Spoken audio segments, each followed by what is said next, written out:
Maybe friends want to print a large number of photos in Word, but the photos must be the same and have the same size. The method is very easy. In this tutorial, I will share it with all my friends. First, insert the photo that we want to print.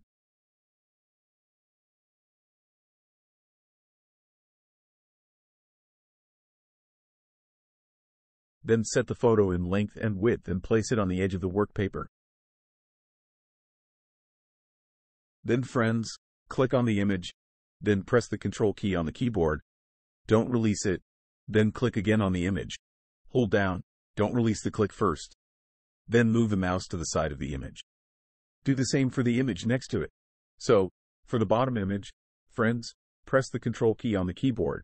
Don't release it, then click on all the images, then click on the image again, then slide it down.